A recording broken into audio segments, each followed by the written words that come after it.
तो जातीय जनगणना मुद्दा बेहद पुराना, लेकिन आखिर इस सर्वेक्षण में अड़ंगा डाल कौन रहा है, ये आज का सबसे बड़ा सवाल है। और जब चुनाव होने वाले हैं उससे पहले आखिर ये मुद्दा कितना असर इन चुनावों पर डालेगा। बात चाहे विधानसभा चुनाव की करें या लोकसभा चुनाव की, आज इन्हीं मुद्दों को लेकर चर्चा हम करेंगे। बड़ा पैनल मेरे साथ मौजूद है, दो सहयोगी मेरे साथ रहेंगे। राजीव रंजन नोएडा से हमारे साथ जुड़ेंगे, प्रभाकर मिश्रा दिल्ली से हमारे साथ जुड़ेंगे, और राजनीतिक मेहमान भी हमारे साथ इस चर्चा में जुड़े हुए हैं। टीवी स्क्रीन पर आप देख सकते हैं, बीजेपी से हमारे साथ धनंजय गिरी जी जुड़ गए हैं, retired wing commander अनुमाचार्य ji Congress से हमारे साथ जुड़ गए हैं, और समाजवादी पार्टी से आप देख रहे हैं मनीष सिंह को। आप सभी का बहुत बहुत स्वागत है। प्रभाकर, सबसे पहले मैं आपसे जानना चाह रही हूं, आज का ये सबसे बड़ा सवाल यही है कि भैया जातीय सर्वेक्षण में आखिर अड़ंगा डाल कौन रहा है। मामला कोर्ट तक पहुंच गया, और अब तक ये मामला जो कि बिहार सरकार वर्सेस एक याचिका का ही लग रहा था, लेकिन एन मूवमेंट पर केंद्र सरकार का हस्तक्षेप, ये क्या संकेत दे रहा है?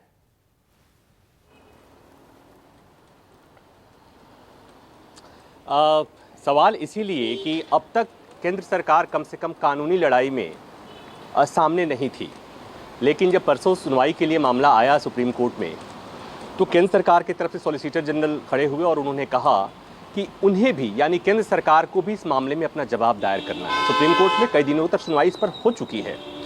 कई मौके आए जब सुनवाई सुप्रीम कोर्ट में हुई और केंद्र सरकार ने उस संबंध वहाँ पर कोई अपनी बात नहीं कही थी, लेकिन जब सुप्रीम कोर्ट में केंद्र सरकार की तरफ से ये कहा गया कि सरकार भी इस मामले में अपना रुख रखना चाहती है, अपना जवाब दायर करना चाहती है, तो कान खड़े हो गए उन लोगों के जो चाहे वो बिहार सरकार हो या चाहे जो जातिगत जनगणना के पक्ष में है।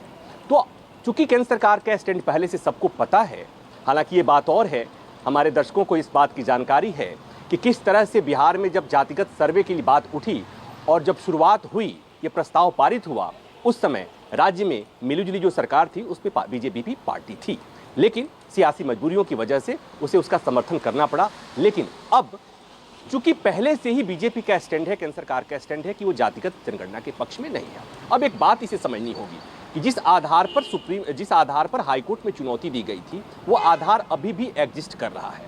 ये बात और है कि हाईकोर्ट ने अंतरिम रोक लगाई थी और बाद में अलाउ कर दिया। मामला जब सुप्रीम कोर्ट में आया, तो सुप्रीम कोर्ट में जिस समय मामला आया उस समय बिहार सरकार ने बताया कि चूंकि सर्वे का काम पूरा हो गया है, इसलिए कोर्ट को दखल नहीं देना चाहिए, और कोर्ट ने कहा कि जब तक हम विस्तार से सुनवाई नहीं करेंगे तब तक इस मसले में हम दखल नहीं देंगे, और इसीलिए सुप्रीम कोर्ट ने उस पर कोई रोक लगाने से इनकार कर दिया। जातिगत सर्वे, जानबूझकर इस शब्द का इस्तेमाल मैं बार बार कर रहा हूँ इसलिए कि यहीं पर पेच है कि जातिगत सर्वे का काम बिहार में पूरा हो चुका है, आंकड़े अपलोड कर दिए जा चुके हैं, सार्वजनिक नहीं किए गए हैं। चूंकि मामला कोर्ट में है, बिहार सरकार कह रही है कि जब तक फाइनल डिस्पोजल नहीं होता, जब तक सुप्रीम कोर्ट का फैसला नहीं आ जाता, तब तक हम इस आंकड़ों को सार्वजनिक नहीं करेंगे। तो बात आती है कि वो जो कानूनी पेच है कि इस देश में जो जनगणना का काम है, वो जनगणना अधिनियम 1948 के मुताबिक केंद्र सरकार ही कर सकती है।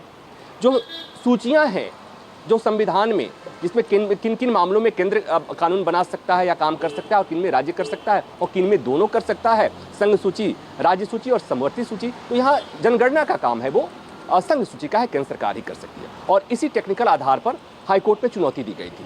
बिहार सरकार ने बहुत सफाई से वहाँ पर जनगणना शब्द का इस्तेमाल नहीं किया था और नहीं किया है। उसकी वजह यही है कि जनगणना कहने पर यह कानूनी तौर से और संवैधानिक तौर से वो सरकार नहीं कर सकती। तो अब जब सुप्रीम कोर्ट इसकी परीक्षा करेगा, जो करने वाला है, जब केंद्र सरकार के जवाब जाएगा उसके बाद से समीक्षा होगी, तो इन्हीं मसलों पर सुनवाई होगी और उसका भविष्य कोर्ट ही तय करने वाला है। लेकिन पूजा, एक बात तो तय है कि इस देश में जनगणना का विरोध कभी नहीं हुआ। विरोध किस मसले का हो रहा है? जाति आधार पर जनगणना का। और यह भी सही है कि इस देश में आजादी के बाद जातिगत जनगणना करने की हिम्मत किसी ने नहीं जुटाई। उसकी वजह रही कि जो भी इस देश में पार्टी राष्ट्रीय फलक की होती है, राष्ट्रीय पार्टी जो होती है, जो पूरब से लेकर और पश्चिम तक सब जगह जहां जिसका वजूद होता है, वो जातिगत जनगणना से घबराती है। बीजेपी भी घबरा रही है। उसकी वजह क्या है कि अभी देश दो हिस्से में बटा है। दुर्भाग्यवश सियासत में दो हिस्से में बांट कर रखा है। एक तरफ हिंदू है और दूसरी तरफ मुसलमान है। इसमें कोई दो राय नहीं है, कोई लाग लपेट नहीं है, इसमें कोई कंफ्यूजन नहीं होना चाहिए ध्रुवीकरण की जब हम बात करते हैं।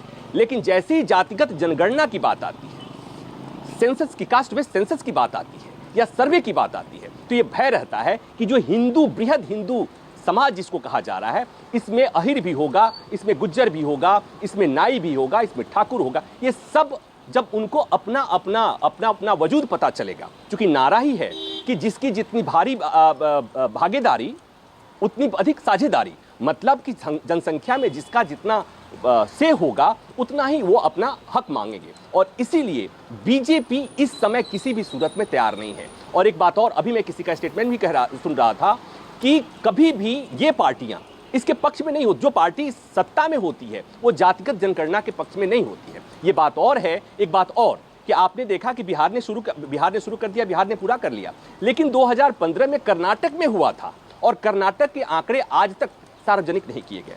यही नहीं, 2010 में जब यूपीए की सरकार थी, केंद्र सरकार पर तमाम विपक्षी पार्टियों का जब बहुत दबाव पड़ा, तो 2011 का जो जनगणना हुई थी उसमें भी इस तरह के आंकड़े इकट्ठे किए गए थे, लेकिन इसे सार्वजनिक नहीं किए गए। कहा तो ये जाता है, मामला जब सुप्रीम कोर्ट में आया था कि इसे सार्वजनिक क्यों नहीं किया गया, तो कहा यह गया कि उसमें तमाम विसंगतियां थीं।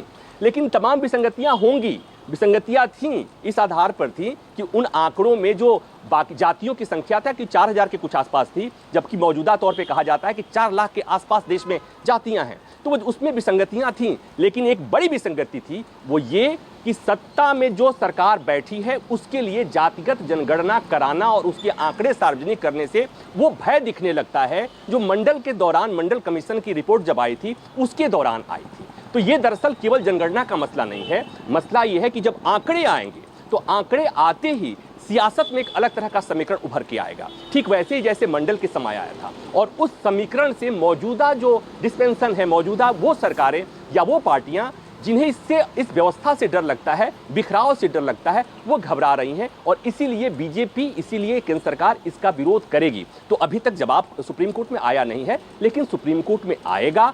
ये जनगणना का मसला केवल नहीं है, जनगणना के बाद आरक्षण का मसला है। लेकिन एक बात और मैं आखिर में ये कह देता हूं कि बात जनगणना की हो रही है इसलिए कि निशाना उधर है, एम जो है वो आरक्षण का है। लेकिन एक महत्वपूर्ण बात यह है कि इसी बीच में सरकारों में, देश में, राज्यों में नौकरियों की संख्या लगातार कम हो रही है, संकुचित हो रही है, तमाम पद खत्म किए जा रहे हैं। ऐसे में जब आप आरक्षण का सिगुफा छोड़ते हैं तो फिर एक सवाल बनता है कि जब नौकरियां हैं ही नहीं, नौकरियां रहेंगी ही नहीं, तो आरक्षण देंगे कहां और किसके लिए आप इतनी कवायद कर रहे हैं? ये कुछ सवाल हैं जो बाद में उठेंगे, लेकिन फिलहाल तो 2024 के इलेक्शन के पहले या उस दौरान ये जातिगत जनगणना का मसला रहने वाला है। राजस्थान में भी घोषणा हो गई, मध्य प्रदेश में घोषणा हो गई, बिहार में हो रहा है, यूपी में मांग की जा रही है। मतलब इंडिया गठबंधन जो है उसे जातिगत जनगणना चाहिए और ये मुद्दा होगा। 85 और 15 की जो बात कही जाती है, 80-20 की जो बात की जाती है, उसमें एक बड़ा फैक्टर ये है और ये मैं जो देख पा रहा हूं, ये मुद्दा रहने वाला है। ठीक है, ठीक है, बहुत अच्छे से आपने इसके इतिहास पर जो है यहाँ पर रोशनी डाली है प्रभाकर।